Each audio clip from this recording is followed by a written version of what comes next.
So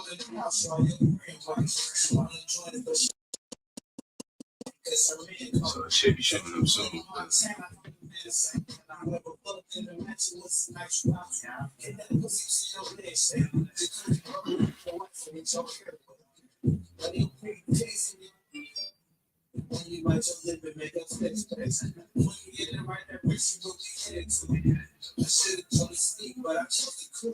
Okay, I see. I'll tell you.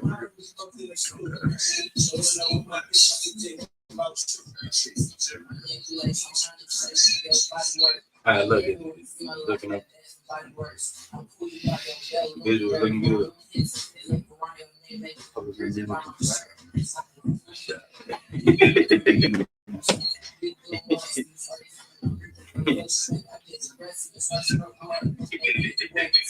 After this, man, I'll be getting back in the gym for sure. I already told myself, man, I'll get that.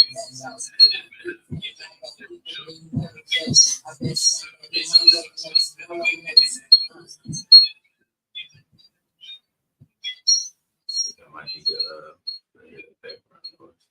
Where I'm from now, so got a real leisure.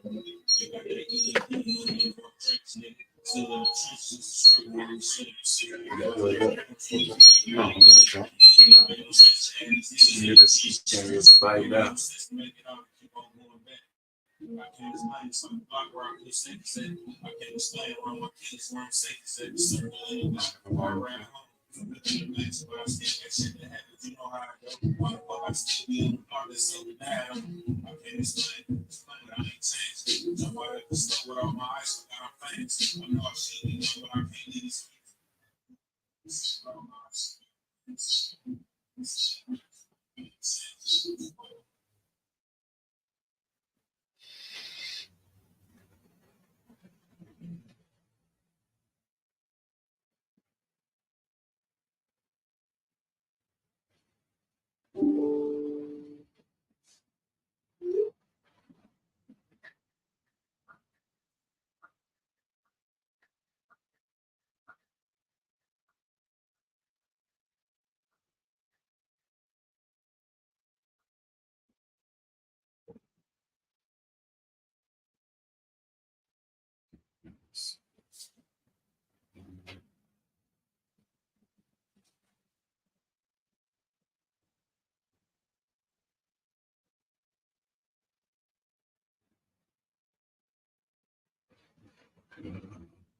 share it out too as well.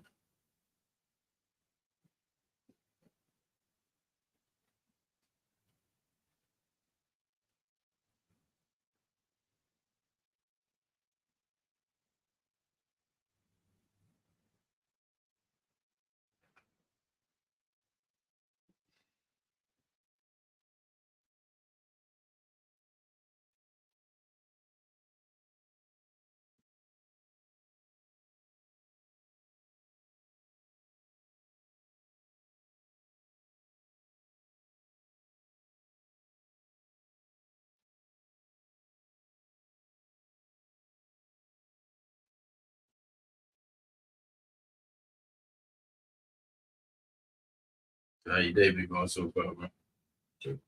Mm-hmm. Productive. Last day before it starts getting cold as shit. Yeah, no, I'm trying to get to it too, man. I was trying to work on the shed and I just haven't had any good luck with that. I definitely ain't good for that right now.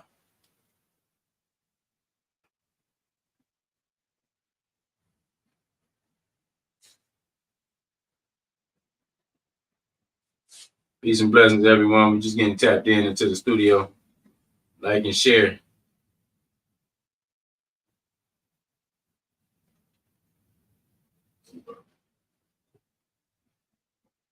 Studio. Like and share.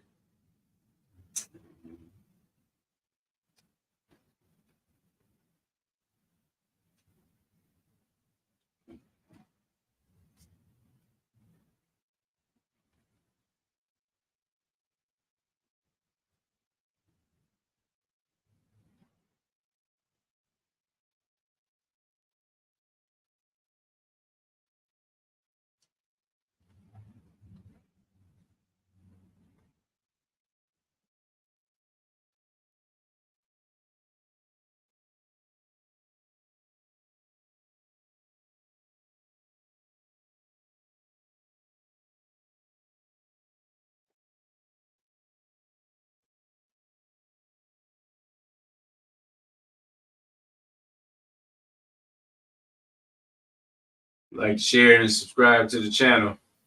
We're just getting everything focused in. How we sound on the audio? Good.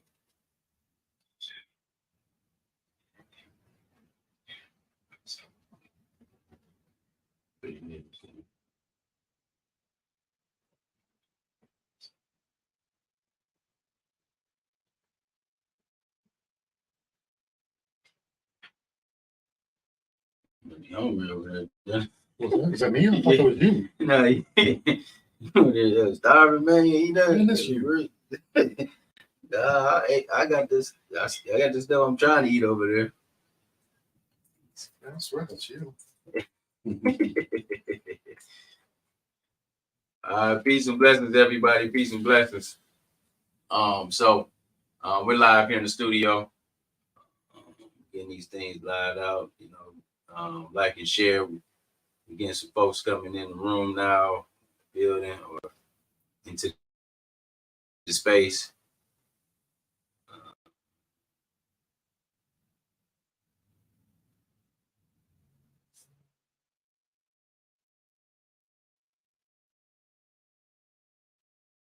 See, that shit ain't me. Yeah, you did. That was you. Man, I was damn, you ain't eat nothing good. I thought you was gonna buy something. Man, you're supposed to feed us. That's the problem. You know what? Y'all more than welcome to have some of my my tacos over here that I've been trying to eat. I haven't been able to get to it.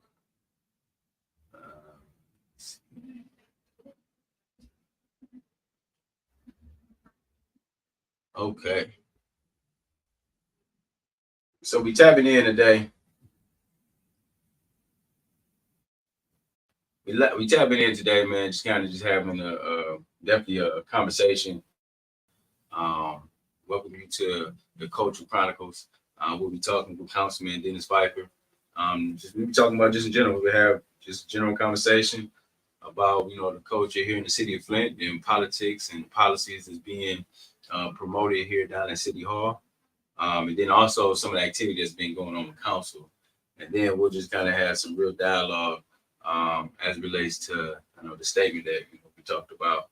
And everybody has just want to get some clarity and get some understanding. So we dive right in. So my name is Dwani Robinson. Welcome you to Fli-City Blackout. Then also want to introduce my guests so you can be able to tell them, and folks who don't know who Councilman Pfeiffer is, why don't you give them a brief description of who you are? Who am I?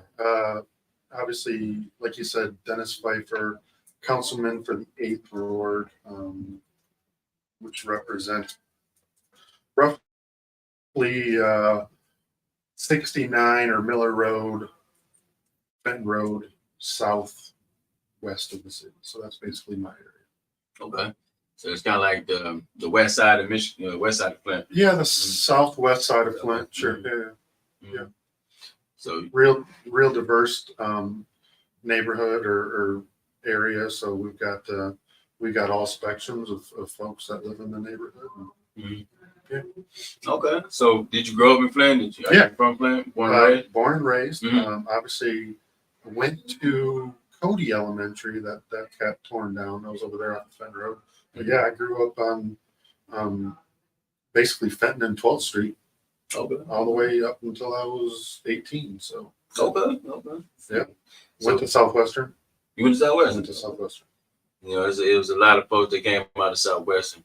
That's like our last. I was a knight back then. You was a knight? Yeah, I was a knight. You should have been an Indian, right? No. No. Nah, actually, so I come from the south side. Actually, from down that way from 12th Street in Saginaw. I grew up over in that area. We used to go to Southwestern, as far as like visit and come out there and play ball and stuff. But I went to Flint Central High. Big shout out to the Indians. Yeah, you know what, man? We was the big house, right? There was a lot of activity going on over there in Seatown. And then Whittier. We just had a phenomenal, neighborhood and upbringing over there, man. We just like real tight. And so we used to walk to school and it was a neighborhood thing. So big shout out to everybody over there.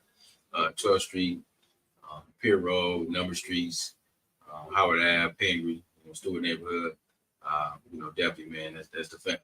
Yeah, I know that you're in education, so hopefully we can touch on education a little bit today too. Yeah. That's a growing problem in the city as well.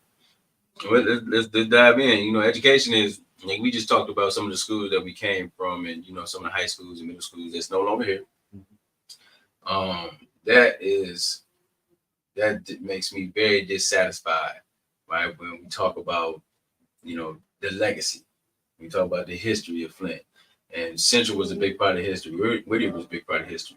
To not have those staples and those structures and those institutions, educational structures, I think it's very heartbreaking, right? A lot of the young people that's coming up today, they won't know nothing about Flint Central. They won't know nothing about some of the historical schools, the rivals, the pep rallies, right? Playing against Southwestern, playing against Northern, and, you know, and Northwestern, and all these different staples that we had. You know, it was a pride that we had come from those different schools. They won't have that. So to be able to see this city where it is now, but then also see exactly the failure in leadership and not being able to fund and invest into those school districts, into those school institutions. You know, they just announced another round of they're going to close more schools. So yeah, here we're supposed to be closing like Piers and in my ward, the elementary another cut. So everybody cut another cut. they're gonna cut another cut in 25, I think. So yep. It's always been like a staple, you know. But the fact of the matter is, man, you know, we are a shrinking city, but we're about 85,000 people here. Give or take, yeah. And so now we at a point where we just, you know, trying to get our foot in our ground into just in general, man, just trying to put ourselves in a different position. So what's your take as it relates to the city of Flint, the direction, where we're going, and I guess, you know, what it's going to take for us to, you know, build this robust city that we should be. It's going to take a lot. The reason you know, probably need to touch on education first is because without schools, nobody's going to move here. Right. You know, nobody wants to move to a city and then have to drive 20 minutes to send their kids. So, and you look at every neighborhood around a school that has been closed. In the neighborhoods that we grew up in around those schools that used to be nice, now the school closes, now the neighborhood gets decimated. You know, you go around to any school that's been closed, and 10, 15 years ago, that was a thriving neighborhood of middle-class folks, and there was a sense of community, and there was you know, everybody knew their neighbors. Now those neighborhoods are decimated by abandoned houses and you know, crime and everything else, and you trace it all back, and the decline of that neighborhood started with the school closing. That's when, you know, when you do a study, like, you know, when you see a school go down in the neighborhood, that is the death of that neighborhood. It is. Clearly, that's an indicator that something is going wrong. The tax base is not, you know, able to have a balance. And when the school shut down in that area, then you best believe that the neighborhood is going to go down. Of course, residents are going to move out, right? And then you'll just see a neighborhood, a shell of a neighborhood, which once was. In the school district, I know folks are trying to do the best they can, but if you look at the school district in an indirect way controls the revenue of the city, because when they close down that school, property values go down, the taxes go down. That means we have less services to provide the city. You know, in all of the closing of a school, you know, it kills generational wealth, because everyone who has a vested interest in that neighborhood and those homes just are going to lose a shit ton of money. Because their value of their house is going to go down. No, that's the thing when you talk about, if you don't know how a city is ran, right? It's ran by tax base, right? So when you have residents who are paying taxes, we have homeowners in those areas that's paying property taxes. All that is a revenue stream for the city. So that attributes to the services that being dumped out. Trash, right? Cleanup, right? You know, any type of maintenance for the area, right? Those are big key things for any type of municipality. And so when you look at it, you know, we need to be looking at how do we add more funds or how do we bring more of a base here to the city so that we're not shorting ourselves on the service. Well, I mean, you think about it, all of just the general dollars, take all the services out, all the money that we try to put in and help lower income or people in need. Mm-hmm. Like the majority of that money goes away, and then now we're hoping for not to come bail us out again. Right. You know, Mm-hmm. it's a cycle, and it all ties back to schools. 100%. Because if you look, like in my neighborhood, or where I grew up, I'll only speak about where I grew up. I had Cody, they tore that down. I had Right. McKinley, which is, I don't know if you're familiar with that. McKinley is on Yeah, I used to on play Hemp ball Hill there. Road, or Hemp Hill, and Mhm. basically the south corner of Hemp Hill and 475. Mhm. That's abandoned. That's a dumping ground. Yeah, McKinley is. My grandparents Yeah. grew up right down the street from there, and that was a great neighborhood, and now it's decimated, and you literally tie it back to when they closed McKinley, and you lose. People don't realize that school, I mean, we used to have they used to have the haunted basement in Cody. They used to have nighttime activities. All of that shit goes away. Mm-hmm. What was that? Yeah, nighttime at Cody. Yeah, like when I went to Cody, we had they opened it. The basement was a bomb shelter or whatever, Mhm. and they opened that up, and we had a haunted house down there for Halloween. There was all kinds of different activities that and maybe not just mine or the schools that I'm familiar, but every school had activities. You have nighttime basketball games, you have school plays, you have all of that stuff that brings the community together. Right. And when you close a school, that whole aspect goes away. Mm-hmm. And then now you're dealing with the blight of McKinley School. It is absolutely a dumping yard. There's more tires and people just abandoning shit behind it. And the school district don't do nothing to help the community out. They've got 100 million. They got more ESSER funds Yeah, than we got ARPA funds. And from what I can tell, they got shit to prove for it. Yeah, that's what I was. Yeah, to be clear, so the Flint School District did receive ESSER funds, Mhm. and what was it, like $96 million? I think we got 94 million, and I think they got. Don't quote me, but they got more than we got. I don't know if it's 97. I thought it was 3 digits.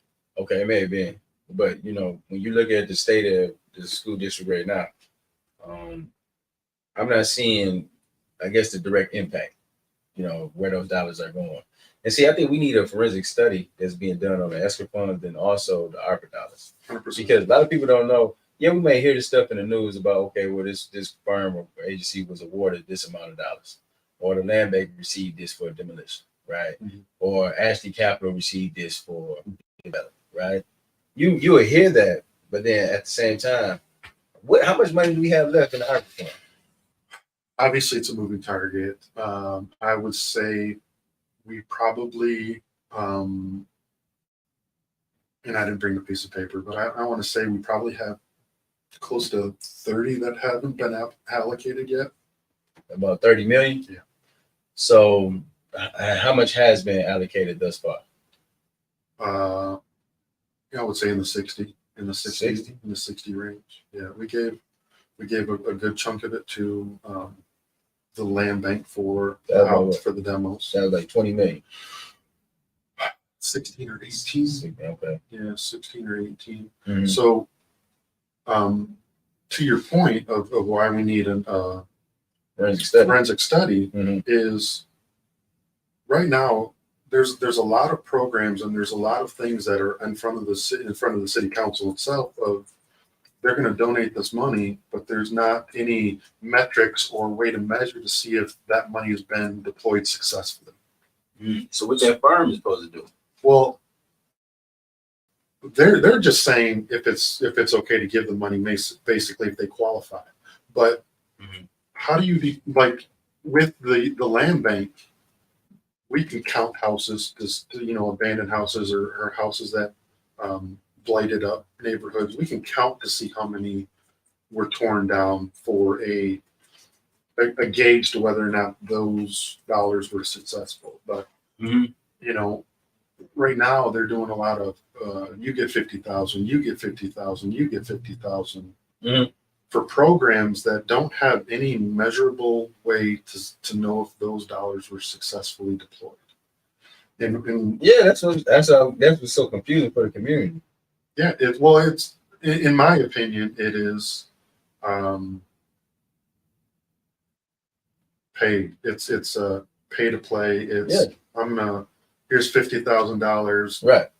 When it comes around, I need your support all the time. So that's what that is, and it's given to a lot of nonprofits that ain't done shit. Haven't done anything, that have never got that amount of money before, and like there's this one coming up that they want to deploy $50,000 to a nonprofit, and it's not through the ARPA funds; it's through opioid settlement funds. So we got $8 million for the city for the opioid settlement. So all the pharmaceuticals that contributed to the opioid crisis, part of their settlement. So we got $8 million. So there's one that's going to be $50,000 to go and teach people how to use Narcan. $50,000. They don't have any experience or any proven track record to be able to teach people how to use Narcan, but it's $50,000 that have never done anything. They're a nonprofit that's located in the township, right? And now all of a sudden they come out of the woodwork and they're going to go teach elementary kids and students how to use Narcan. See, where was this money when? What was that type of initiative when the crack epidemic was going on, right? Well, it put $50 million. $50,000 just to be able to help you utilize a Narcan or administer. Yeah, well, it's part of why it's part of why the Black community is decimated. The settlements and the dollars don't come out until you start until the white community starts overdosing. Yeah, no, there's always been a thing. So when we talk about they didn't put out settlements in Narcan for the crack community. They put your ass in jail for sure. So I mean, I'm not No, that's what it was. We actually, it wasn't no type of it wasn't no type of support, but we can provide, help for families, where we can get them off of drugs, be able to help support the family, strive if there's a member that was kind of going through some different things, even like mental health services, right? Because all that is a detriment on the family. When somebody is, actively engaged in drugs, right? Whether you're a mother, father, son, or daughter, right? Or parents are trying to provide, but having a hard time because they're strung out. Right. And then the person who may have been out there, selling drugs to provide for the family, gets 20 year sentence. And I know that I think this is something that we agree on is the nuclear family and having a father in the house. It's critical. And what the drug, the war on drugs did to fathers in the homes. Yeah. That actually, and I sympathize with that because, I was a victim of that, right? When, you're out here and you didn't have a lot of opportunities out here in the city of Flint sometimes, right? You're not like you just can't be working or you have a career field here in the city. You had to make do on what you got. And so sometimes folks had to get activated out there and make some money and do things that put some dollars in their pocket. Well, I mean, let's going back to opportunities and people not having opportunities. It was, this town was a GM and every, it was, well, I can always get a job at GM. And when they pulled out, Yeah. There are no opportunities. That was it. I mean, what are you gonna do? I mean, you don't have to worry about college or doing any of that. You're gonna go work at GM, and you're gonna be like your father's father, and that whole, and then that went away, and then people didn't know what to do, and that's why we are where we are today, I think. No, you know what? We didn't. I think even for us, when we talking about GM, we wasn't thinking of as a futuristic plan. Like, everybody who worked at GM thought they was, good, right? They worked this job for 30, 40 years, right? Be undereducated, doing repetitive work and, really getting paid. Mm-hmm. But then, futuristically, when they did pull GM out of the city of Flint, there was no backup plan. We didn't look at how can we, make electric vehicles, right? We was on the front line for manufacturing gasoline vehicles. Why didn't we look at being futuristic and saying, okay, how we can change the game in the future and build these electrical vehicle plants and have these in place here for the future here in the city? Well, I think they pivoted in the fact that they tried to be a college town, right? We got MSU to have a satellite one. We got U of M Flint. We got Mott, and that just didn't bring in the jobs that this community needed. I mean, to your point, we didn't pivot at all. We didn't pivot at all. No, we didn't do anything. We had a lot more people now driving to Detroit for, they were in the community here, but then they had to drive south to Oakland County or Detroit to try to get any kind of a living wage. For sure. And it's, and now it's the thing of saying, we in this place now where we don't even have no vision for the city. And that's what I want to kind of dive into next, as it relates to leadership here in the city. As constituents, we don't see no vision here in the city. It has been no faith in this current leadership down at City Hall with Neely. Neely is shucking and jiving. He's been playing this whole time, and he ain't doing nothing to produce for this community. It is about pay and play. And that is definitely hurt us, man. And for a person who comes in this community that's supposed to be the CEO of the city, if you're not being visionary and bringing business here to the city, you're not engaging into, youth and senior services, you're not allocating these dollars that's going to be very impactful, not to the same old agencies that may support your campaign, but they're going to really make impact, not just on numbers on the pad, but really changing lives for folks here in the city. Man, that's what we expected from, this leadership. And then when you translate that to the city council, some of them folks are just so lost, and it's so difficult to, be engaged. You be down there trying to listen to these meetings, be down there for 8-9 hours, bro. 8-9 hours at a city council meeting. When I just came from Atlanta, and they got stuff done within a matter of like 3-4 hours, 2-3 hours. And it was resolution after resolution that was very beneficial for the city and putting people in position and making sure that everybody in that community believe in the folks that's in office that's working for them. Because at the end of the day, you all, as far as, down at City Hall, the mayor, you all work for the constituents.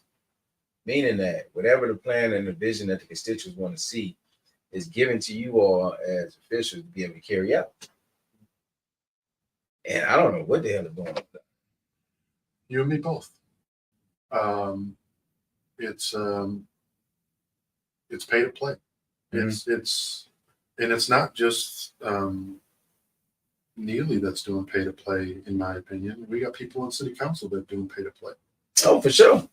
We got city council people with nonprofits that are probably going to get paid their $50,000 before any of the money gets deployed to the city, and any houses are fixed, or any low income people. Like, it's crazy. It's crazy that,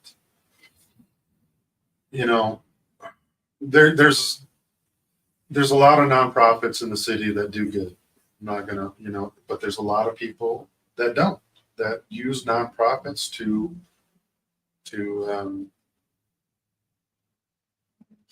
push their initiative.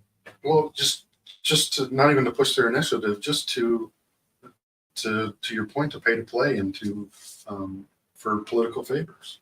And keeping folk destitute, right? Like I don't understand. We've got and the city attorney and everybody else is saying it's okay. How can a person in office, whether it be council or mayor or State anybody, representative, whatever. Yeah, the state representative, yeah, how can they vote on things and say stuff that is great for the community, and why they doing this over here saying that it's great for the community and everything else over here taking money for their nonprofit? Now that's definitely a problem. It's a conflict of interest all across the board. And whoever if you want to work for your nonprofit and do great things for the community, then you can't be an elected official, in my opinion. And passing resolutions. Right. That directly, it's like for the trash or whatever else. Like if I'm an elected official and I got to vote on a trash contract, and I accept money from the trash contract, I'm tainted. And I'm not working. I'm working for me and not for the benefit of the community. And that was something I need to ask about too, because that garbage contract that's been going on for it's been back and forth for months. It's not it's beyond that. Every trash contract that ever comes to the city is corrupted, and in my opinion, there's backdoor deals for the past 3 of them. So why didn't the city of Flint buy trucks instead of bidding out those contracts? Because we can't. Because they won't be able to write checks to themselves. Yeah, but that's where the accountability piece comes into play. That is an income. That's a line item for the city of Flint. Trash. Yeah. Garbage. Yeah. So why didn't we think about buying? Oh, we did, and we asked for, because we recently bought a trash truck, a garbage truck for the blight department. Okay. So we know how much they cost. Quincy Murphy asked for how much is it going to be to bring it back in house, because it was in house before the emergency manager. He asked, and we both asked, well, how do we bring it back in house, because we can't afford it. But he flipped his vote and ended up voting for it. But somehow the mayor got something on the union leader of 1,600. He came out with a letter saying, sub it out. How does a union leader or a union rep throw his people under the bus and say, no, I don't want to get jobs for my union, sub it out? When have you ever heard that shit before? And who was that though? It was Sam Muma. So Sam Muma, who is the union rep for 1,600, came out with a letter saying, screw my union, sub it out. Who the hell does that? Instead of bringing that money, instead of bringing it in house, actually fighting for his people, giving jobs, because that would have been 20, 30, 40, maybe more jobs. But no, he said, I'm in favor of subbing it out, and not only subbing it out, but subbing it out for the next 10 years. Who in the hell does that? See, so then that's when we go back to Neely's been pushing this garbage contract. He's been pushing and supporting that, right? The thing is, that's when I think folks need to be aware of what's going on, because a lot of times when stuff is on the table, the deal is already done. The deals is already happening on the back end. By the time the cake is already baked. By the time they make it to the table, folks are just reacting. So what he did is he dangled the carrot. Oh, look at these shiny bins that you're going to get. So that's what he did. He did. Don't look over here at the $7 million that we're going to be in debt because we don't have the money. So where's that $7 million going to come out? It's going to come out of your pocket. It's going to come out of my pocket. We're going to raise taxes.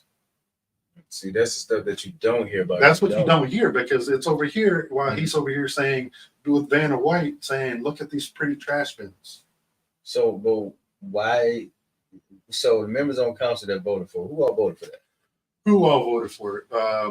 Liddell Lewis, Quincy Murphy, Judy Priestley, Candace Mouchette, and Eva Worth. That was their 5. And are they aware of their $7 million debt? Oh, 100%, 100%. Because it was spoke. I mean, the pun kicked the can down the curb or down the street for 2 months, trying to stop the vote and trying to kill this as much as possible, because it's the next 5 years. It's $1 million deficit every single year that we do not have the money to pay for it. And then the next 2 years, they're going to allocate $2 million from ARPA to pay for it. But they can't allocate the whole $7 million because ARPA's got a time limit. So now they're going to come up with, after the $2 million from ARPA, which isn't supposed to be used for trash contract, Right. they're going to jack up taxes to pay for this unfunded contract that they just approved. So what's the legality of this, right? When you talk about, even when the hybrid dollars is restricted for certain buttons. Mhm. And we talking about on the back end paying for this garbage contract, Mhm. which has nothing to do with why the initial Has reason nothing why to do we with have COVID. hybrid Has dollars. nothing to do with COVID. Right. So what's gonna happen? Apparently there's another loophole, just like the loophole of elected officials taking money through their nonprofits. There's a loophole that they're going to try to use, saying it's lost revenue during COVID. So they're gonna say we lost revenue during COVID, and if we would have had that revenue, then we would have been able to pay for it. But I can see them, but we didn't have, like, if you look at the revenue that we had in the trash fund, Mm-hmm. we've burned through $2 million in the past 2 years. So we had the revenue during COVID. So it's a complete lie. And people are going to go for this, right? Nobody's going to be held accountable for this. Right? That's what you're saying. No, 100%. I mean, the only way that people are held accountable is recall or anything else. But if to think that the FBI or somebody else is going to come in, I don't hold my breath on that one. I want us to be clear as far as everything that at the end of the day, we talk about folks coming in and hold folks accountable. We as the people got to hold folks accountable. It's going to be up to us, meaning that we have to have our ducks in a row. We have to have our information. We have to understand that we are the ones that are the key accountants when it talks about holding folks accountable in this city, as far as our elected officials. And so when more we have these conversations, see, this is the thing of us as, we have these community conversations, but it's for us to be not on a reactive stage, but proactive. We should be already in line with all these different things. Like, we should already see it coming down the pipeline. We should already see these shifts taking place and how they're trying to move these monies, how they're trying to move the monies that's going to benefit them. And so on the sidebar, I know Kildy is retired, right? For health reasons. We had a conversation about that. Who's going to take that weight? Who's going to take that place? Well, I heard some names now. Well, yeah, people are dropping names. People are dropping the mayor's name, but I know good well. I don't think that he can get support. No, I'm gonna tell you right now, I think if he drops his name in, then the Republicans are going to come in and sweep it up. I'm gonna tell you right now, Neil, don't sit down, man. Don't sit down. It's very unfortunate that we got you in this office right now. I'm just so dissatisfied that he's in office right now, right? And I look at people that played a part in putting him there, and this guy didn't mean no good for us in the city. When you got folks like Arthur Woodson that supported that nonsense, that helped him get into office and promoted him and did all these different things, that guy ain't did nothing for us. And I'm just dissatisfied because now we got this person in office. And now he's talking about running for. I don't think one person contributed to. I ain't even saying one person. I'm just saying people like that. What I'm saying is now, he's in office. Nothing's took place for the city. Nothing has done. I guess I would say I have not saw anything productive in the city. I'll just speak on it. And then now we're talking about leveling up to another position. As it stands right now, we don't even have no support at the state rep position. Like, we got somebody that's missing over 200 votes. Right, that's unacceptable. When you're talking about being Somebody there, got elected who didn't speak a word to the community to get elected. I don't know how that happened. I'm just completely flabbergasted about that whole situation. And I'm still shocked. It's Jeannie had to come out to even get your vote. Everybody voted for. I'm just like, I'm just confused. And now we don't got nobody up there at the state level that's supporting us at the water crisis, who's talking about it, coming down here and meet with constituents, talking about the issues that's important to us, taking them back to the Capitol, creating language, and creating policies that's going to benefit us. We ain't got that type of support. And that hurt. You talk about 8 years, 9 years of the water crisis, nobody's been held accountable. They tried that one person grand jury, which was a flop. Now the Michigan Supreme Court is acting like they don't even want to hear the case no more. That's a slap in the face, Dennis. And then even the settlement amount. People haven't been paid yet. Yeah. Now you talking about children is like, we should have been looking at how do we opt out to make sure our children, our Flint families had lifetime health care. It's this community has been beaten, and it's why we don't have engagement. We don't have engagement now. Is people in this community they've literally been having their ass beat for 2 decades, and they're just tired. And it's there's a lot of people that have given up hope, and they're stuck because maybe their house is paid for, and they can't get anything their house isn't the value that they anticipated for generational wealth, so they're stuck.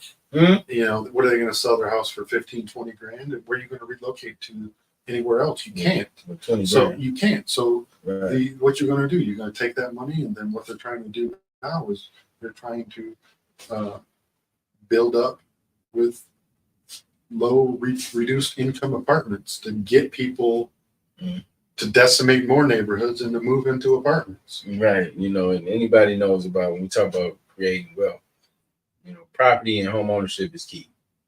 If you're living in an apartment, children cannot inherit an apartment. So, just living into these affordable rates and trying to, go for these apartments that's being built up around the city. I got a big problem with that too. Well, so, people who want to live in an apartment, it's cool, but that's great. I'm not saying nothing wrong about it. No, and that's your opinion. But what they don't realize is,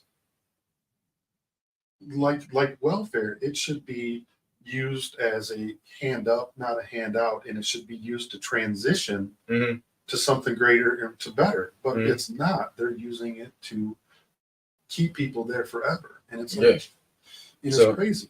So, and that's one thing that me serving on the Flint Housing Commission, one thing is that, we see generations of families that's been in there for 3-4 generations, just passing it down. Mm-hmm. One of my main things is having conversations about saying, okay, use this as a leg up. Let's not spend generations at the housing complex. I understand it's affordable rate. I understand it might be a sweet deal, right? But if you want them folks all in your business, right? You signing over your life, and you stand confined to just this space. That's something that you just use that for opportunity, but you build yourself up to be able to put yourself in position. And I think that has been a conversation that I have with residents there. I don't want us to be a city of apartments. Like, that's just something that we just Well, not only that, apartments is one thing, but now we're doing everything to tax abatement apartments. So 50 years. 50 years. Yeah. The next 50 years, how many ever 100 or 1,000 people are going to be living in that complex? There is going to be zero tax revenue for the city. For the residents who want to have the houses and to want to build wealth and to pass it down and have any kind of thing to leave your kids or any historic, any pass your wealth down to your kids or whatever you got left. There's not going to be any of that. Because your value won't go up due to the 50-year tax abatement that's given out. And there's going to be because that many people are living in apartments, it's going to be less services and it's going to be decimated communities around it. So, No, that's actually, man. So that's something that, I want us all to be thinking futuristically about when we're talking about how we're going to, I guess, create generational wealth, how we going to pass down inheritance to, these children that's running up and coming up nowadays. We need to make sure that they're in position. Be smart about the decision making that we make today, right? Because it's going to impact our tomorrow. And so, and that's important, just for us. So we are in the now. Folks is in here in the now. People are nowadays, right? What can we expect with city council? Like, it's a big divide. There's always been a divide with city council. Yeah. It's either you're on this side or you this side. And it's a number games when it comes down to folks. Any board that you own, right? You need to have the majority. And so if you got folks who don't have the best interests of the city and they voting on everything together and they got the votes, then you best believe they're gonna keep railroad. What we need to have is real folks who really care about the concerns of the people. Not sitting up here voting in a group. Not voting because, hey, I don't like this person, right? Or I don't deal with this person. I respect this person. Even if I don't respect the person, even if I necessarily don't care for a person, if I know that this resolution or this policy is going to benefit the constituents, not even just in my ward, if I know it's going to support the city, then I'm with it. It should be a no-brainer. But unfortunately, that's not what we have at Flint City. It's not what the case is. And this is not just this group right now. This has been going on for a long goddamn time. Well before. mm-hmm. Well, I mean, what's the last good thing that's come to the city and something that we can really brag about? I can't even recall. Yeah. And it's unfortunate. It's very unfortunate. So when you talking about It's a sad day when we get excited when a road gets paved. very sad day. It's a sad day when the only thing that we can brag about is a road being paved. Like, and I got frustrating. I got issues with city council because, for one thing for sure, when we talking about even the mural painting, we talking about roads, right? That was a very important thing for BLM. That's sending a message. Let's continue on with that movement. We have been out there on the front lines, not just in these since George Floyd was killed in 2020, but we've been on the front lines since 2015 since Trayvon Martin. And it's a constant reminder of why, we not have to say these words, Black Lives Matter. We shouldn't even have to say those things. If everybody respected and everybody cared and everybody mattered, then you wouldn't even have to put emphasis on Black Lives because everybody would know. Like, yeah, everybody matters. Everybody plays a part. Especially when you're talking about the original contributors of this world. Like, you have to give reverence to that. And so I didn't see and didn't understand, even in the city, there's majority, Black, 65% Black, however you want to say it. That wasn't a thing that everybody all supported. You know what I'm saying? Even as it relates to city council, even when it relates to Neely. And, we will be having some correspondence that's going to come out about that because that should have been a no-brainer. Yeah. I mean, it's we got a lot. There's a lot of groups in the city that want different things that may not all agree. But like it how do I say this? It's in an impoverished community where even the mayor, or when the mayor says no, and we got Black kids being, I'm going to say, murdered in a fire. When we've got all of these injustices across the board, how you can't say and support groups to bring light to that. I don't know. I don't know how. To me, I don't know how a Black person says no to that mural. I don't know neither. And for anybody who's black, right? You haven't supported Black Lives Matter, you haven't supported the mural, right? You should look yourself in the mirror and understand that you are not contributing to the culture in no way, shape, or form. Everybody should have been on code about that, right?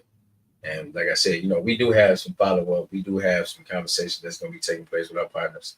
One way or another, we're going to get it done. Like, I mean, but there's good and bad in every organization. I mean, there was stuff that came out with the national Black Lives that I didn't support, but all politics are local, and it's the local groups, it's the soldiers on the ground that you're familiar with and what they're fighting for. It's something that you have to say yes or no to. And even then, when you talk about the national, the thing is too, a lot of times things can get misconstrued, right? So folks, I would see some stuff about national, the foundation, and people will run with it. But since I'm in an integral part of it, I understand that some of the shit is bullshit. Okay. Right? Yeah, 100%. Some folks just be wanting if you're not in the know and know all the details, right. It gets twisted. You'd be looking like, what the hell? Like, how could we be that mute to go for that type of garbage? And folks be falling for it. Like, and I have conversations, we just had a leadership conversation just recently. The thing is, like you said, it's a lot of moving pieces in the organization. It's a lot of good, it's a lot of bad, right? And everything that we've done this far, right, was to liberate, oppression from Black people. Sure. But then also you got different folks that may come in. You got folks that's on the ground doing the work. But then you may have consultants that come in and never been, privy to the work. They don't necessarily understand the mission. They haven't been out there on the front. They're chasing the green. They're chasing the green, right? Because in 2020 we raised $90 million. Yeah. So I mean, to your point is where the fuck is that money? The motherfucking consulting groups who sit up here, who chase the green, took the resources, right? So you got folks that's out here on the ground that's doing the work, right? Yeah, with no resources, to my point, it's that $90 million in the national that you got to take the flak for that. You take the flak for it, you're right. And then, you got to explain this stuff. You got to communicate this stuff. You got to make sure people understand, like, okay, this is what we're dealing with, not just hearing it from Fox News or hearing it from, different media outlets who may not necessarily know what's going on. So yeah, it's a very frustrating situation to be in. But at the end of the day, that doesn't stop the work. No, it's the real people on the ground. Yeah. That with the local groups that they may share the same name, but they're not sharing the same $90 million, multiple $1 million houses. No, I get it. Yeah, and that's why I had to make sure, even when it comes down to Black Lives, I had to put the sign back up. I assume that because a lot of people give you the new Flint. They talk about, took the sign down because the sign was set up in different portions of here around the building. The mission never stayed the same. The mission is always going to be the same, whether you see the sign or not, right? Whether I yell Black Lives Matter or not, it's always the same. But to your point, you shouldn't have to yell it. I shouldn't have to yell it, but I stand on that principle every day, day in, day out. So I'm gonna always be about, being no matter what we're doing, no matter what's being said in the media, know that we always gonna be on the front line to be able to step on and be able to support Black lives, Black people. And so I know it's kind of even just transitioning. As it relates to, I know situation between you and Adele has been, very strange, right? Yeah, for sure. Why is it like that? Because of the pay to play. So I used to get along with Liddell in Quincy Murphy for that fact. But the turning point for me is when they accepted money. When they accepted money and she took money from Ashley Capital and funneled it through her nonprofit, and then she voted on that. To me, if I would have stayed quiet and went upon my way, I would have in turn say it was okay to do that. And I didn't join city council to take backdoor deals and to get rich. I did it to help the community. I did it because I thought that my ward was being silenced and they weren't doing the right thing. So if I would have stayed silent on that, I would probably just resigned, because at that point it was just given up. So to me, it was a backdoor deal, and I'm not going to stay silent on a backdoor deal. So when I came out against that and told her that she was wrong, told Quincy that he was wrong because he took a $11,000 lawnmower. Is that the lawnmower you're talking about? It's the $11,000 lawnmower. We still got the lawnmower? He still got the lawnmower as far as I know, but even so, even if he did sell it, then he took $11,000 payoff. He sold it. So if he sold it, I don't know. But to me, I don't care who it was. If you took a payout, I got to speak out against it, and I can't sit quietly, no matter who it was, and say that that's okay. But I'm not going to sell my soul out for that. So that was the turning point. And then when the majority of council started speaking out about it, and it was exposed that she was she had a nonprofit and she was taking money. I don't know if it was the only one that's been exposed, is the first one or the only one. I can't speak to that.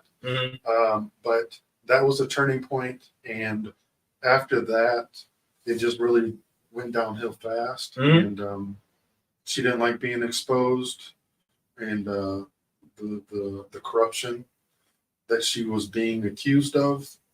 I mean, it wasn't an accusation, it was the truth, because there was actual checks written. So yeah, it just went downhill fast, and she started going against it and started ruling with an iron fist at council meeting. And I'm sure we're going to transition to the comment right now, but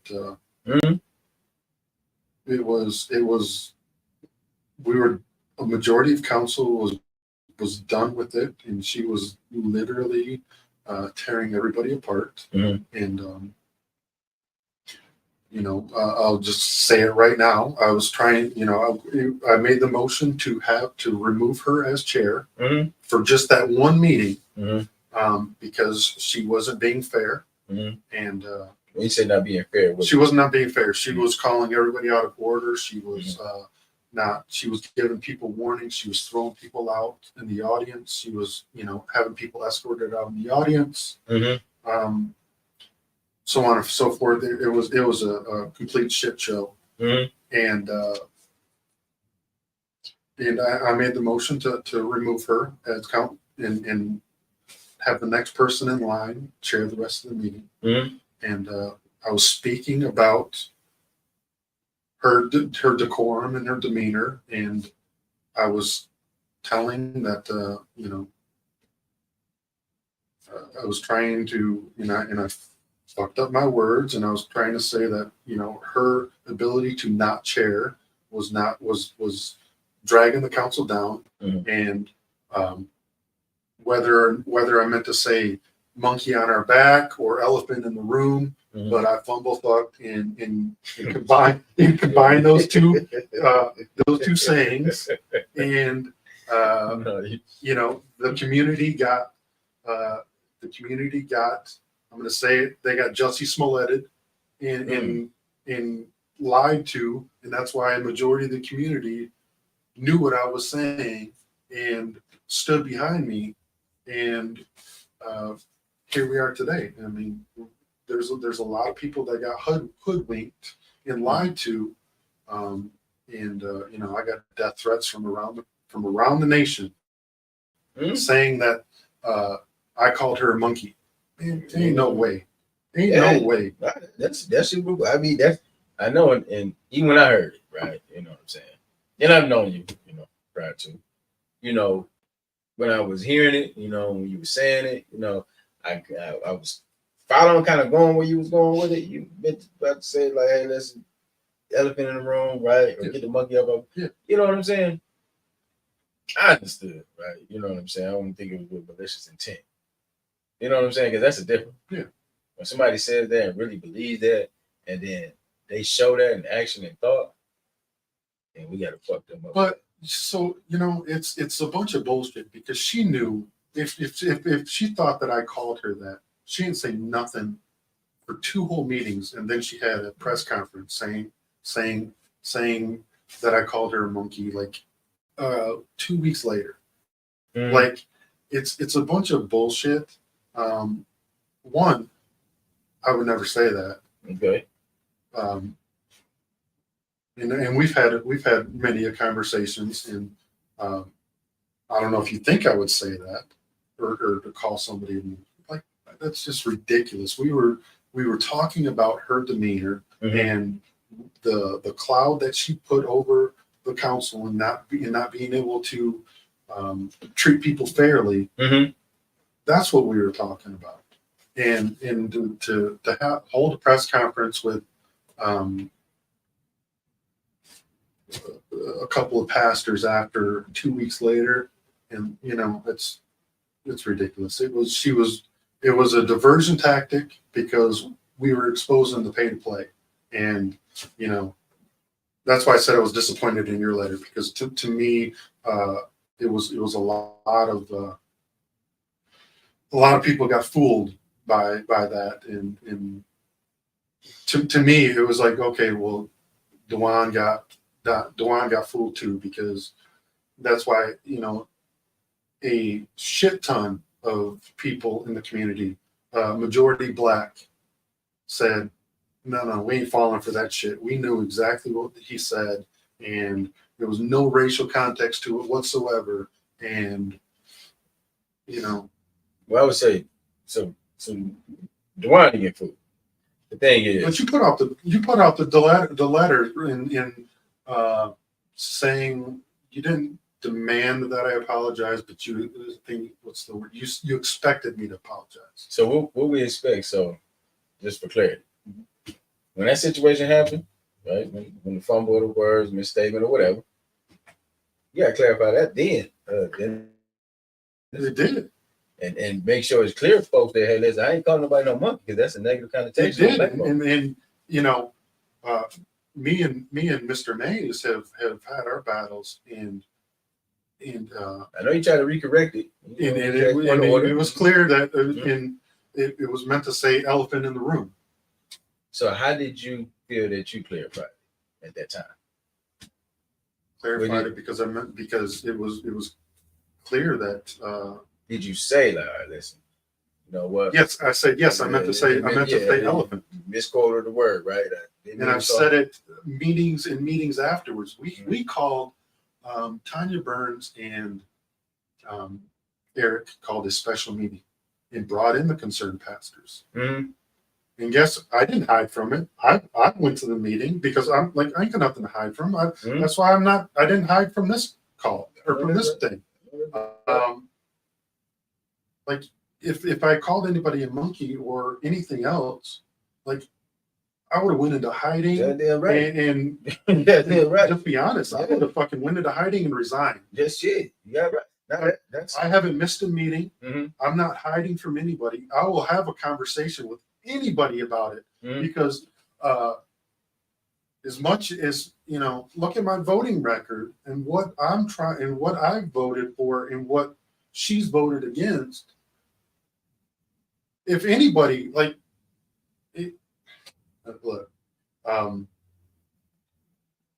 she has voted against. I'm just going to say it. She's voted against more in the black community than I could even comprehend. She walked out on the crying mothers that lost 2 kids at the hands of 2 white firefighters. She walked out on a crying mother begging for help for council. She got up and walked out. Yeah, no, and that's something too. BLM we're gonna address. Of course, when you talk about the Mitchell boys, I know there's been a lot of conversations about that. We definitely send condolences to Crystal Cooper and the family. We definitely are very heartbroken of how that whole piece played out and how folks is not taking that serious. And that mother is a mother of 2 small babies that she lost in the fire. That should have been it should be alive today. There should be repercussions for that. But to circle back to the whole letter and to hopefully we got a couple minutes left, but I think that's why there was a lot of people that as soon as that letter came out that you put out against me, it wasn't necessarily defending me as much as it was, why are you speaking about this and not everything else, all the other injustices that have happened in the 2 years? I think that's more of why the wrath on Facebook came down from that. And you hold your own. I don't care, but listen, the thing with me, I don't give a damn what them folks be talking about or why they think. Then I've been out here on the front line for the past decade. But I think it's a legit. When they talk about okay, where you been these last couple months, shit, I own that. No, I know. Yeah, I mean, the thing is, if I took time out to be able to, do some self-care, and I wasn't even here in the mix, I wasn't even here in the city. Yeah, I'm gonna take legitimate criticism. I'm not denying it. I ain't saying, oh, we didn't step up and do nothing. I ain't saying none of that shit. I mean, it ain't. What am I got to explain? Yeah, I'm not gonna hide. You got legitimate criticism against me? Come on, let's talk about it. Yeah, listen. So the thing is, I welcome all that. Even when I went on the little messy podcast and talked about it. Like the thing is, they got around. I ain't running from nothing. And don't ever call me out as if I ain't did shit for this community. Don't ever come and say no stuff like that. Now, if we fell short, I accept that criticism. Mm-hmm. If we didn't follow through, if we didn't step up, when there was some key facts going on and some situations took place here in the city, and we didn't speak out, we didn't protest, demonstrate, or hold folks accountable, I stand on that. No, that's what real folks do. That's what real leaders do. Want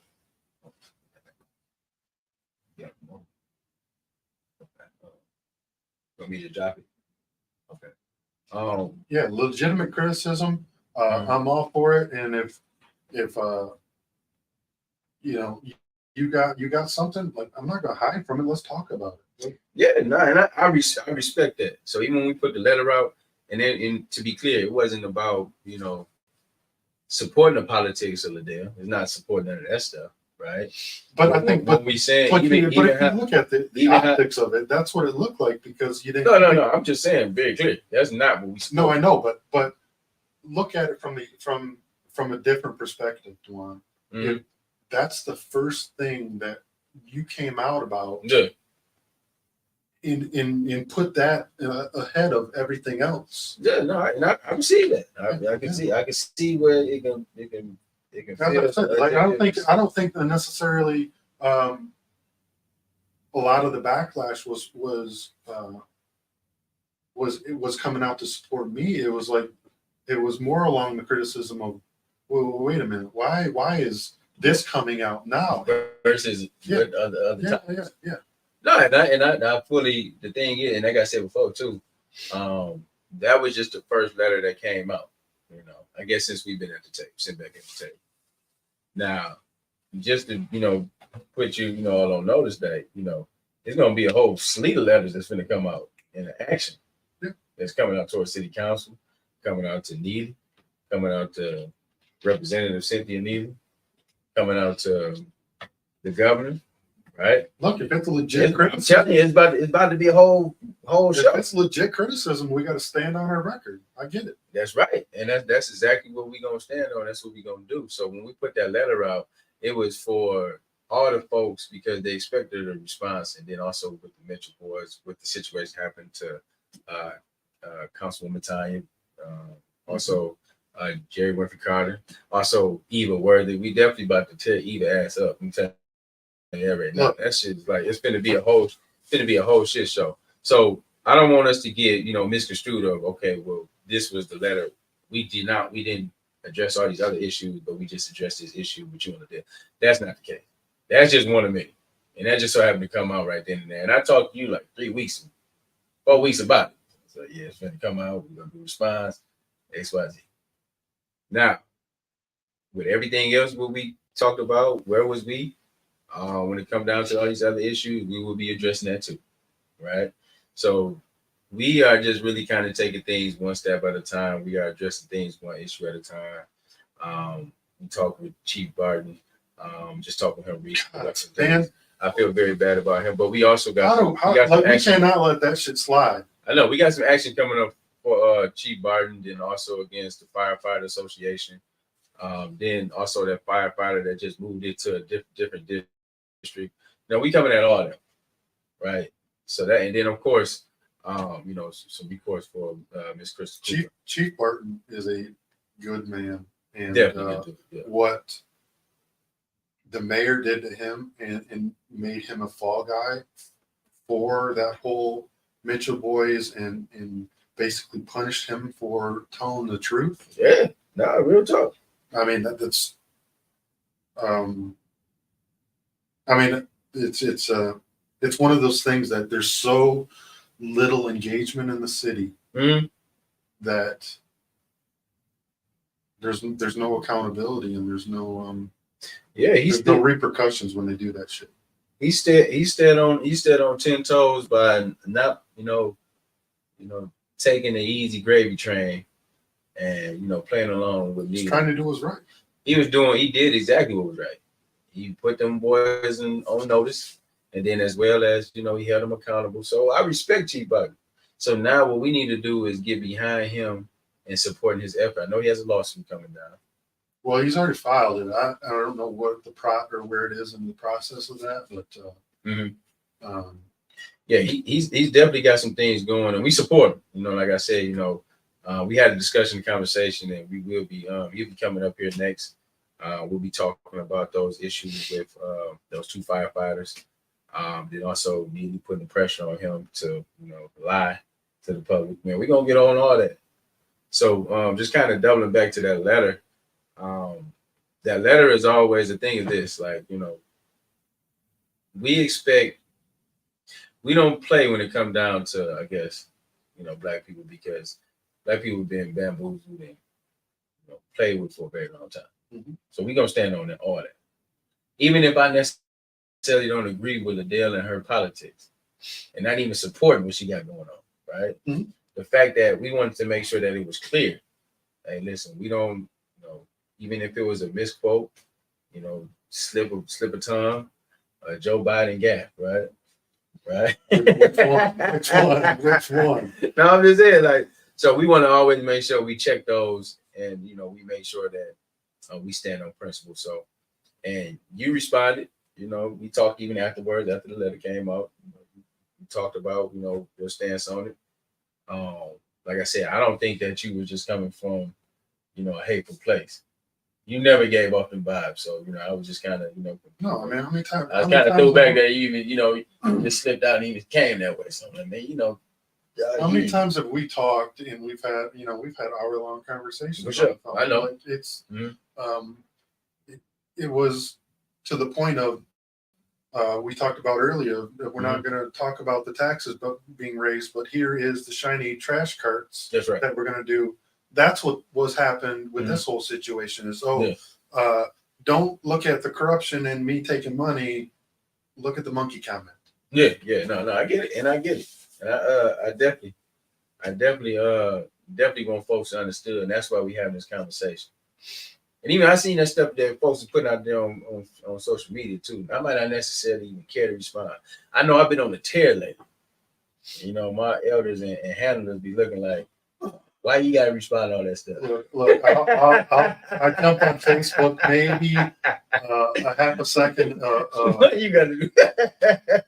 And I'm just like, you know what? I'm sick and tired of folks. I'm tired of Pfeiffer. I'm sick and tired of folks who ain't did nothing in this community, but sitting on there on that keyboard talking all this crap. I'm sick and tired of that. I ain't got time for it. I'm too busy, but I have to sit down and come down and get on Facebook just to respond to some silly stuff that I know damn well I have no business in here. Look, I don't know who's fake, who's real, who's local. Them is all about them folks don't even be here in the city though, Dennis. That's why I'm like, where y'all coming from? I literally with this whole thing, because obviously they peddled it to that Dr. Richie or whatever. I'm sure you've seen that. Yeah.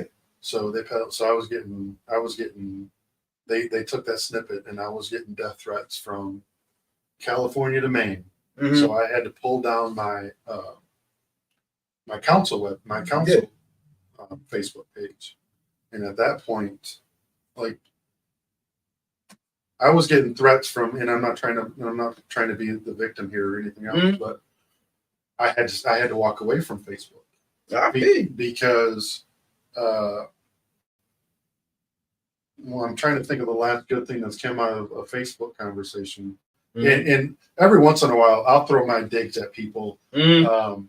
But for the most part, I like to avoid Facebook like the plague, man. Like, it's so toxic. It is toxic. And don't get me wrong, there's points that I contribute to the toxicity. But Me too. I know I'll go up on a rim real quick. But it's hard to stay positive. Yeah. It's hard to stay positive on some of this stuff. God. So. And then too, tell your brother, Don. I saw Don putting some stuff up there too. Tell him, man, keep my name out his mouth. Real talk. If he need to call me, you get us on the phone. We talk about some stuff. What the hell is wrong with that? I don't know what he put out. Yeah, Don is on some bullshit. You call Don and tell him I stop looking for. He's probably he takes a lot of stuff to heart. Yeah. Especially when people come after his little brother. So yeah, you gotta put. I'm here, Don. You know where I'm at. You should have pulled over. Don, we gotta have a conversation, man. We gotta talk. I think that he's very protective, and I appreciate everything that he's always done for me, but he don't hold anything fucking back, and he'll call motherfuckers out, and he ain't afraid to call, if you fucking lying. And I don't know what he said about that. Yeah, he said some blasphemy though. What I gathered from what he was saying, and I guess his comments, they was flawed. And I was like, man, listen. You come after the little brother, man. You gotta expect that. But you know what? I'm a big step on anything, right? And even if that means big step on big brother, right? That's just how they go. You come after little brother, man. You gotta expect it. Listen, I take it all in. Listen, I'm a goddamn soldier out here. Shit, that's how it's like that, right? So anytime though, and I'm supposed to hold accountability. When it comes down to anybody, when it's the sheriff office, the prosecuting office, when it's city council, the mayor, it doesn't matter what it is. Even my own people, I've been warned with them too. Look, it's been a different and a real eye opener. Mm-hmm. When you were an elected official, and I've had many conversations like, why aren't you firing back at these people? Why aren't you hollering back when they say something like, I can't be a Facebook or because the keyboard warriors. I can't do that. It would be a full-time job responding to every damn Facebook post negative about me. Everybody. That's one thing about Facebook is everybody gets attacked. For sure. Everybody. They don't care. Black, white. Yeah. Like you could have saved 25 orphans from a flood. Yeah. But if you said something wrong about their favorite person, you're the devil. Oh, for sure. By far. Like it don't matter. So I like it. And I try not to get engaged in this because I be knowing that. Yeah. I know that, and I understand that social media is a beast, right? The internet is undefeated. And I know folks would take a small snippet, right? And they will flip it and turn it to something else, right? And that's what I see on social media. See, a lot of times we got to take our time of not being on social media, but really doing the constructive work out in the field. If I had time to be on social media and going live from my truck all goddamn day, or if I had time to do a podcast every day of the week, doing stuff, I don't have time to do that. Like, I can't be a full-time fact checker, bro. I can't be a full-time. I can't even do that. The thing is, I'm doing this research. We're trying to educate. We got the youth in. We got a number of different projects and programs we be running. So I'll be trying to focus on the work. And I know that, and I understand that social media is a beast, right? The internet is undefeated. And I know folks would take a small snippet, right? And they will flip it and turn it to something else, right? And that's what I see on social media. See, a lot of times we got to take our time of not being on social media, but really doing the constructive work out in the field. If I had time to be on social media and going live from my truck all goddamn day, or if I had time to do a podcast every day of the week, doing more than one stuff, And I can't sit up here getting entwined with Facebook beefs. So many people just perpetuate lies, and it's like, well, why don't you correct them? I can't be a full-time fact checker. Especially, I don't even know if these fucking people are real. Like, to your point, like I don't know. I don't be understanding and let's take time to be able to look up and see folks and try to research and see if they're real. And this stuff be garbage though. And then you just go down the rabbit hole of, well, who are they? Like, I can't. Everybody trying to be so popular on social media. Like, what real people respect is people that is really out there that they can connect and they very sociable when they see them out there in the community. You know, they know them by the work and the impact. That's what people respect. They don't respect your comments on social media. Yeah, I don't know about respect, but I mean, you know, sometimes to put on social media, like, nobody care about that. They want to see, like, all right, well, what is you doing? A lot of people don't even care what you're doing. But as soon as you come out against their favorite child, then it don't matter what you've done. Yeah, it don't matter what you. All that is just pushed to the side, and I'm, and you know, I think, you know, nowadays, yeah, social media is a benefit for us in some form. Yeah, a curse and a blessing. It is.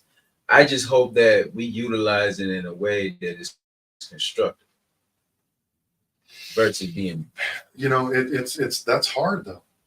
It's hard though because when we were growing up, we didn't have it. I know. So we literally, we didn't know what was the truth. What was on the 6 o'clock news? Was in the 6 o'clock newspaper. news or the newspaper? That's what you thought was the truth. That was the truth, and even that was screwed. But you didn't know it was screwed. Yeah. For the most part, you didn't know it was screwed. But now with social media, yeah, the shit that's in a newspaper is news 3 days old that you know is wrong. Yeah. So that's the blessing part of social media. Yeah. The curse is everything that you know. Anything else they come with. All of the side effects that come with it. So I know we got to wrap up. So yeah. So you know what? You know, I really like I say, man, I really do appreciate everybody that was on the thread. We really appreciate just having real dialogue and conversations with folks. At the end of the day, man, you know, in this community, in the city of Flint, it's gonna take everybody to push this city forward. It ain't just gonna be this side winning and all these other sides not being supported. It's just not gonna happen like that. Yeah. We need, what's up, brother? We need to really look at how we get in our house in order. Like how we gonna position ourselves to change the game for the next generation. Right? We're not calling people, you know, African descent monkeys. We're not being, you know, disrespectful in city council. We're not sitting up here taking deals on the back end, right? We're not doing none of that stuff, right? And we always got to hold each other accountable. If we're gonna be all at the table together, we got to be moving as one, and we got to be working this thing together. If we don't realize that ain't nobody gonna come bail us out, we got to fix it ourselves. If we don't realize that now, then we might as well just tuck our tails in and back up and leave. tuck your tails in and just watch the city go to hell, right? Because that's actually where we're going. Even last thing I wanted to talk to about the houses, right? Those properties that, you know, were sold in that package deal. Yeah. What was up with that? Because I'm sick about that now. I get a lot of calls from folks that were, you know, even renters. Yeah. Like, you know, they're like, all right, well, I got to move out my house. I've been renting. Why am I responsible for, you know, why was responsible for property taxes? Mm-hmm. Yeah, I didn't understand that neither. But how would that deal go through? And who supported that stuff? Because now you got a lot of people that may be, you know, uprooted. Yeah, so there's real quick. So every year, or I think it's after 3 years, if you don't pay your property taxes, it is 3 years, property taxes, you don't pay them, the Genesee County treasurer forecloses on your home. For sure.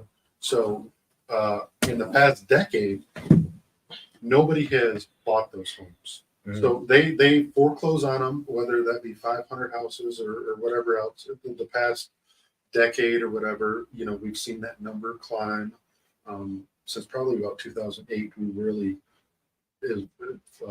had a serious foreclosures, people not paying their taxes. So at that point, the after 3 years, the treasurer forecloses on them, and typically nobody bids on those homes. So they put them in a block, and the reason they put them in a block is so that if your home is worth $50,000 and you owe $3,000 in back taxes, Right. they can still take your home, and you don't have to. And they don't give you any of that. So in that example, if your house is worth $50,000 and you owe $3,000, there's a $47,000 that they're supposed to pay you. But because they put them in a block, you can't prove how much they sold your house for. So that's why they put them in a block. That's why that they put them in a 200 home package, is because they don't want to give you the $47,000 that your house you should have got. So that's the corruption that is in the Genesee County Treasurer. So that's why they put them into 200 home packages, and they bid $1.2 million for that package. Is because, do you think that those 200, I think it was 230 homes that they just sold, 230 in Genesee County, 190 in Flint. If you do the math on that, it's like $5,800 a home. Do you think that the majority of those homes are worth more than $5,800? The answer is yes. I think it's probably a lot of crap, and then you got a lot of properties that may be. But even a lot, you can't even buy. So the majority of those homes were well north of that 5,800. So that's the reason they put them in the block, is because they don't want to have to pay people what their homes were due or what they were worth. So normally, normally nobody bids on them, and if nobody bids on them, then they go to the land bank. And every year in the past decade, they went directly to the land bank. Right. So this year, I don't know how they got this information, or how they known to bid, or they finally realized that there's value in the city of Flint. Somebody came in and swooped those properties up. And so instead of going to the land bank, they went to an investor. So they were one, but this investment group just incorporated, like just recently. Yeah. And now this group has all these properties, and they're sending letters to folks who are living in these properties and saying that they have to pay X amount of dollars or they have to move out. Well, that's the same letter that they would have got from the land bank. The land bank would have put them in the same opportunity. On pay rent. But that didn't. That has never happened. Nobody, because everybody thinks that the government's going to be there to save them, and that's, well, the land bank, they're going to be there to save me. So nobody is. And I'm just speaking out about the land bank and the decimation and the crimes that they've committed against the community, because they own 14,000 plus properties in the city of Flint. Right.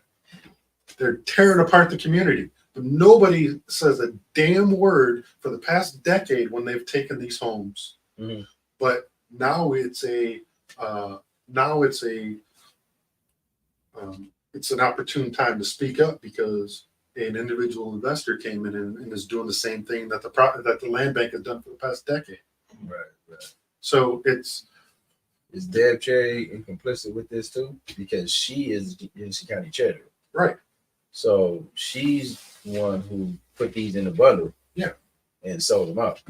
100%. So what? 100%. She's got the means that she could have individually put those up for bid to help people out that they. So there's definitely a complicit nature to I'm going to say the replacement theory, right? And I'm going to say the replacement theory is getting folks out of their homes and getting new people in. Yeah, I can see that's actually, when you look at, I guess, the future of Flint, they are trying to move a lot of folks out the way. Right. Yeah. It's funny. It is because 2 years ago, we got, because the Genesee County foreclosed on them, foreclosed on a couple hundred homes. And they were going to get, and I didn't speak of it before, but there's a process. So after the Genesee County forecloses on them, if nobody bids on them, the city itself, the city of Flint entity, has the first right of They refusal. do. Why don't they take advantage of that? I know Eric got a couple of properties. Yeah, there's, I think there's 18 that he got numbered on. So Good. After they foreclose on, if there's nobody bid on them, the city has first right of refusal, and before they go to the land bank. So this year we didn't get the first right of refusal because they got bid on. So these 230 never came to the city because in between. Is that the process, or that's the process. So it's foreclosure, bid, city, land bank. So because there was a bid, the city never got the first right of refusal for this year. Right. The previous years, we've got the first right of refusal. What do y'all do? Y'all just say y'all don't want them? Yeah. Well, 2 years ago, I made the motion that yes, we want the properties. Any property, because the properties in wards 1, 2, 3, and 4, like people up there need help. The neighborhoods are decimated. I made the motion that yes, we want the properties. Right. Anybody that has an active water account in wards 1, 2, 3, and 4, I don't want the land bank to have them. Let's the city get them to keep those folks in those homes. People on council,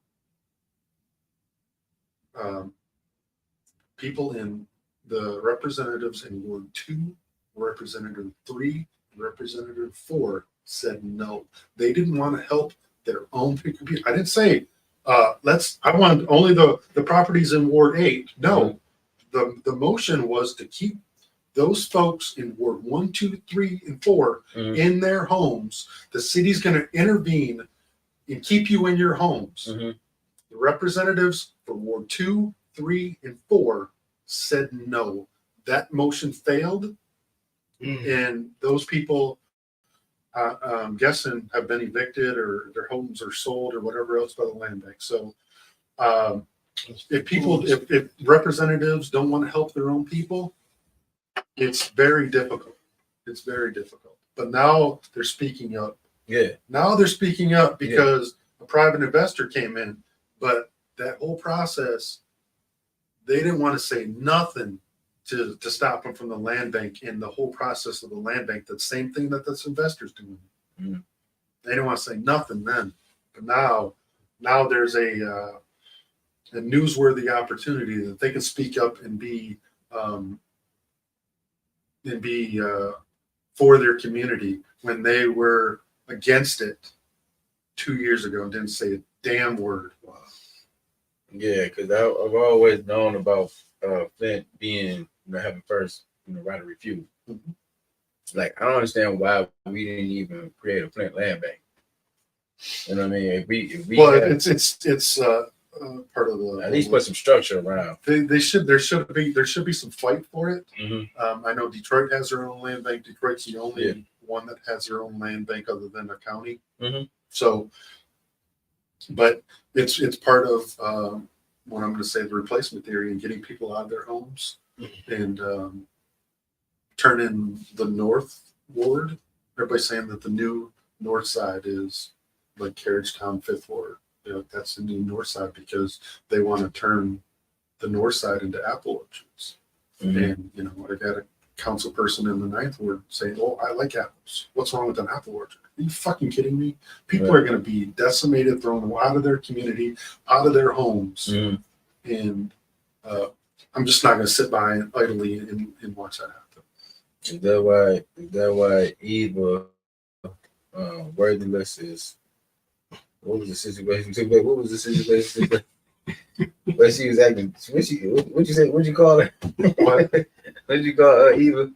Evil worthless? Yeah, she definitely worthless. But it was something that I was reading. I can't recall what it was. I don't know, but I want to intervene for 1 minute, man.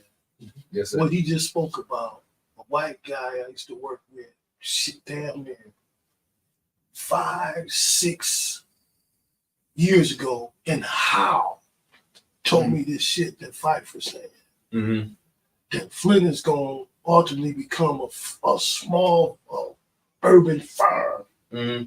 You know what I'm saying? An urban farm development. I was like, Well, man, that's part of the master plan. The master Yeah. plan is We should have never went for that back in the day. it's it the might north. have been longer than that, guy. The north side is I forget the terminology, but it's zoned green Green innovation. Yeah, what does that mean? apple orchards. Oh, That's okay, what- okay. That's what it means. You can't rebuild in that area. No, Oh, really? no, you can't. You can't. Like if you want, it's a mess. If you wanted to, Unless your grandfather then. yeah, unless you grandfathered in. So How if do if you bought a lot Mhm. in the north side, I don't think you can build a house. How do you get grandfathered in? You had to already be there. You already got. You have to have Yeah, a the home. home, That's you have yeah. to have a home now. That's why they're doing everything in their nature to not let people have their homes. They're doing everything they can to get them out, to get those homes tore down, Mm-hmm. and everything else. Because the master plan Do that is to decimate the north part of the city. That's disheartening, Councilman. And I'm gonna tell you, and this is my brother. I'm old enough damn near to be his daddy, but I learned a lot from this young man. Very intelligent. And we was talking about the subject, you and coon. What was it? The monkey thing. Yeah. And honestly, I don't know you from a can of paint. Mm-hmm. But what did I say, Duane? Mm-hmm. What did I say? What did I say? My honest opinion. What did I say? Say anything you meant it in a negative way. I Yeah. agree with that. We talked about it, and I know and that's what we were saying too. Like it's always clear to be clear. Communication is the hardest thing to master. So even when I say something out of turn, right, I try to make sure that I had this and I clarify it right then and there. There's some stuff that I let ride, and I might have necessarily didn't clear it up at the time, or at least I thought I cleared it up, but in the public it wasn't cleared up. Mm-hmm. That they took it and ran with. No, I like. So that's why I was like, Yeah. well, you know what? Let me make sure I'll be a good steward about, things that I say and put out here. And if I misrepresent or misquote, say some stuff that I thought about after the fact, then let me make sure I'll be clear with folks right then and there. So I can say it's not my bad. This is not my intent was not that, right? And let me be firm on this. Mm-hmm. I ain't doing this to try to gain no shine with Pfeiffer or nothing like this. I do this because that's who I am. Mm-hmm. I deal, I don't have nothing, but my word is my bond, and I try to stand on that. Mm-hmm. And that's all worth we a got. lot to me. You know what I'm saying? If I say something, I mean it. And if I say I'm gonna do something, I try to do it. If I give a person my honest opinion, if that's the way I've been all my life, if say, hey, if Rodney said that, I ain't saying I'm God, or my word is just, you know what I'm saying? Mm-hmm. He a believable guy. Right. That's all I'm Right. saying. You know what I'm saying? And that's all I was, I'm trying to do this to gain no brownie points with you and nothing, man. I'm just I I'm don't- speaking. And then, like I don't know if you watched it earlier. Like if I would have called somebody that and anything else, I would have went into hiding and like avoided it like the plague. And like it's just not. It's not who I am. I'm not gonna shy away from anything because look at my voting record. That's not in my wheelhouse. So It says a lot, man, for you to take time on a Saturday to come down here and sit with this man and address the issue. You know what I'm saying? You didn't have to be here. no, He didn't have to be here as No, well. right. Y'all both y'all We busy guys. definitely want to be here. Yeah, we definitely want to make sure that we're here. Yeah. We are able to have real dialogue about where he is because this country, this city, like we talk about replacement theory, this country has just always been negative to people of African descent and Black people. So we have to go ahead and make sure that we stand for something. That's the thing about this right now. Like in this world, you stand for something, you're gonna fall for you're anything. gonna fall That's for what I'm anything. saying. We not That's what I'm falling for nothing. That's the thing. Like, man, we would burn this shit up before we fall for anything else. That's what I'm saying. Folks is upset. We got to lose no goddamn way. I'm saying, like, you put folks in the corner. Yeah, You know what I'm saying? They already fighting to survive. that's right. And you know what I'm saying? Yeah, We're gonna yeah, tell you yeah. anything you want. Well, I appreciate you having me down and having the conversations about the community and Mhm. what's the good and the bad. That's right. These days there's not much good. I'm just gonna be honest. That's true. There's good, but there's like the social media. It's the bad gets more airtime than good. All the time, man. All the time. So I know one thing. I know that you wearing a Burston shirt. There's a lot of good. We lost an amazing guy Oh. with BB, and I hope that the renovation at Burston leaves a lasting, generational, decades, century long Mhm. remembrance of The BB. legacy of BB, yeah. And then too, we also want to make sure that the folks in that area don't get forgot about. Cause there's a lot of death that's going to take place. Well, And they bought up a lot of those properties over there. they bought a lot of those properties, so So we want to be mindful of how that looks. we also want to be mindful to make sure that those folks in that area Mhm. don't become the next victims of Exactly. the 230 properties sold. For sure. Right, exactly. That's what we were saying. We had this conversation with them over there. And sometimes, investment like that, of that magnitude, can mean one thing. Mhm. Yeah. And so we definitely on the eye on all that over there. That's why we got to That's be funny. vigilant, man. So, And, like, and two Pfeiffer, when I spoke the other day at the city council, Yep. I I'm just speaking from the heart, man. I don't really even know Quincy like that, but I've seen him because I'm from the north side of Flint, Bend Streets. I've seen him as a little guy do work. I really mostly know Eric Mays, Tanya Burns, Jerry Winfrey Carter. Them the ones I really see out here. But I see Quincy, but we don't have no relationship. But honestly speaking, this young guy and seen him build stuff and been active in the community for a long time. But personally, I don't have no relationship with him, you know what I'm saying? So I wouldn't try to win no favor with him or nothing, I don't know, just honestly speaking. No, I believe Quincy has a good heart, and he wants to do good in the community. There's no doubt about that. you just need to get a lot more back. I think that there's a lot of bad actors, and he is being pulled in that direction. Because that boy's cutting Dewey Park and all that stuff around there, man, for years.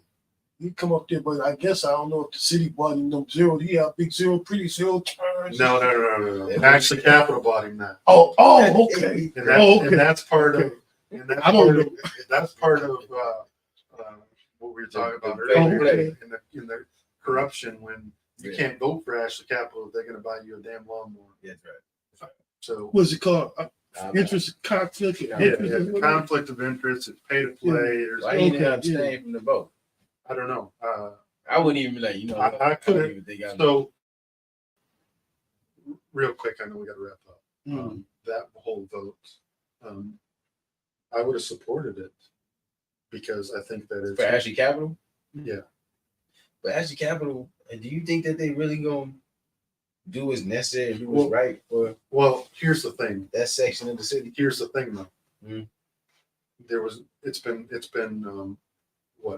20 years? Neglected for about 20 20 years. years. And there wasn't people fighting for the property. So there's somebody coming in that wants to do something with their property. Mhm. Like there wasn't a line of people and they were fighting for a bid. Like they were coming in to do some. So that was the upside. The Mhm. downside was we're going to get less taxes. Texas, yeah. So I looked at the pros and the cons, and okay, we can say no, and then what is it? We sit vacant for another 20 years. So when you look at all of the aspects of it, I wasn't afraid to say yes because, like I said, like there's nobody fighting for the property. They're gonna if they bring Is in we one. speaking if- of Buick City? Yeah. Okay. If they're gonna bring in, if it was gonna bring in one job and $1 of tax revenue, that's more than we got now. So on that aspect, I wasn't afraid to say yes. And I wasn't afraid to be able to justify my vote and explain my vote and have difficult conversations of why I would say yes. How long would a tax abatement do Ashley Capital have? in New York City? It's 25 or 30 years. So it's an 80-20 though. It's not a full tax abatement. It was an 80-20. So back in we recruit the 20. we recruit to 20. We Mhm. recruit to 20. So it wasn't a full tax abatement. It was an Okay. 80-20. But when I said clearly on the floor, and I think, I don't want to speak for Tanya Burns, but she was in the same ballpark as I was. If we were going to say yes, she can speak for herself on if she was going to say yes or not. But we abstained because the vote was tainted. Mhm. If like I clearly stated, we were giving you the opportunity because it's clear there's paper trail. Checks were written and lawnmowers were taken. Mhm. You know, whether or not it was improper or not, abstain, and we got your back, and we're going to vote for this to make sure that it moves forward. And I said, if you abstain, I will say yes. If you say yes, I'm abstaining because your vote is tainted. Yeah. Okay. So, because it's one more stepping stone to help out that community and to bring jobs in that area Mhm. and to take a 20-year abandoned property and do something with it. So, What do they plan on doing with it? they're going to turn it into warehousing and manufacturing. And they say, based on the amount of square footage, that they're going to basically 3,000 people, 3,000 jobs are going to be. They did a square foot comparison to what their other properties have done in the manufacturing and warehousing. So they did a square foot calculation on how many jobs potentially is going to bring to the city. So, like I said, the pros outweigh the cons, and saying no and having that property be abandoned for another 20 years. I wasn't prepared to say no. I wasn't prepared to say no, but when they voted yes, when they took, in my opinion, pay to play, whether or not it swayed their vote, it brings into question their vote. So that's why I eventually abstained on that vote, but. So is it safe to say that would bring back some revenue and some residents? Potentially, until it's built up and we see actually how many jobs it is. The proof will be in the pudding, but it'll be 5-6 years before there's any metrics available to measure whether or not it was a successful venture. When they supposed to go up? They've got a majority of one building up now. Is that the new one? That's the new one right there on the corner, right across from Lear. That's massive. Yeah. So that's one of. Does Ashley Capital just put that up? Yeah, I think that's one of 9 or 10 buildings that size. Wow. That they can do. So you see how big that is. That's why I say. That's why I say that the pros in the amount of jobs and leaving that. Versus leaving that property vacant, Right? It's going to benefit the community. That's a no-brainer, really. So now we definitely So now, is there any parting words you would like to leave? No, it was I think it was a good conversation. I think it was productive. I think we cleared a lot of stuff up, and maybe some folks that were not necessarily engaged learned something today. So Right here. A lot of folks were saying that. I guess they was getting some clarity on what we did. there's a lot of lies that go out, and like I said, we can't fact check everything. And people want to fact check what I said here today. Fact check if I said something incorrectly wrong. Let me know. Yeah, we definitely will, man. And appreciate everybody for tuning in and tapping. Leaving your comments. We will be going back and shuffling through it. Be sure to like, share, subscribe to the Fli-City Blackout, podcast show. We greatly appreciate all the support, and just continue to just have a real constructive conversations. We ain't just trying to, just dog folks out and just, we just try to get to the bottom line and get some understanding. So then that way we can move this community forward, because actually, ultimately, that's what we all want to do, right? Try to leave this better than how we found it. So, I think the conversation was constructive with Councilman Pfeiffer. We do have a lot of work to do in this city as it relates to city council, this city administration, the residents, right? Our neighborhood. We just got a lot of work to do. And it doesn't do us no well, man, when we just out here just looking crazy and ain't nothing being done. Y'all as councilman, y'all got to start getting those resolutions, man, and business done within like 3-4 hours. We trying to be done. We trying to support it. Well, you want do you want the resolutions done, or do you want the right thing done? We want the real right thing done, and a lot of time, right? We trying to get both of them. So the right thing to do may not necessarily happen in 3 hours. So put that in perspective. So the right thing. It shouldn't happen like in weeks. You shouldn't just continue to take meet after meet. People break the phone. We just ain't got time for all that. That's starting to look like a setup. So Yeah. it's that's what we be looking at. Like, but I understand real stuff be having to take time to. You got to really do your homework. You got to do your research, and you really got to know what you're voting on, because at the end of the day, people can pull these notes up. Like, look, you supported this. just to clear the record though, if I got something that, for instance, the trash contract, where we're gonna have to raise taxes and everything else, I'll break quorum every motherfucking time to stop that vote if I have to. So don't say about breaking quorum, because I'll break that shit every damn time if I can stop people from getting their taxes raised and losing their homes. I'll do it every fucking time, dude. So I'll make meetings last until 4 or 5 a.m. if I got to stop that vote. Yeah, I agree with that. To get business done in 3 You gotta hours. put that stuff out there. Like, this is why I'm breaking form. But this is why we're gonna be here all fucking night, right? Yeah. You know what I'm saying? This is a flawed deal. These folks are taking buyouts. Yeah. It's not gonna be like that. So Now that we know that, okay, You but can't it put just ain't sitting there. you can't put the blanket thing out, but we gotta get business done in 3 hours. No. Well, let's be constructive and getting business done, but then also putting all the facts on the table. Because that's what we expect from you all, because y'all in the inner work. Y'all know what's going on, especially when that stuff comes to your table. You know exactly what to do. Okay, let me go ahead and make sure that the community is aware. Reason why we finna take a little time on this and have a conversation about this, right? For comments, public comments, whatever. So people know. Now we're like, okay, we understand why they're not supporting it. Then we need to put pressure on our representative. Yeah. Right? You know what I'm saying? Because I don't That's know, how Rodney, that I think I'm not sure the night that you spoke was a 3 a.m. night, but I was every 4:30. second that I got for every resolution, I spent the whole 5 minutes because I wanted people to leave, because that trash contract is going to make taxes go up. It's going to make more folks lose their home. To look at the shiny trash cans that people got lied to about.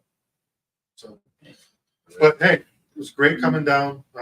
Like you said, it was a great conversation. I think so. we'll have more dialogue, more conversations. We'll keep putting information out there, especially as it relates to things that's coming across the table and voting on issues. We're going to be on the front end of things. I hate being on the back end trying to catch up. So, like I said, man, it was definitely a constructive conversation. We appreciate everybody for tuning in, tapping in, leaving your comments. Review the video, check it out if it's something that we need to elaborate on, or kind of expand and have a conversation in the future. Let's make sure we do that, man. We're a constructive community moving forward. We're gonna be the best robust city that we seek to see. We gonna be greater than the GM days, right? How we gonna plan and visionary it on out from here to the future. So big shout out to Councilman Pfeiffer, shout out to BLM, Fli-City Blackout. Everybody, who chimed in and came by today, we appreciate everybody. Make sure you like, share, and subscribe to the Fli-City Blackout channel. We appreciate all your support. Keep waving the flag. keep waving the flag. So we're gonna go ahead and end this broadcast, and we'll be tapping back in with you in a minute soon. Blackout.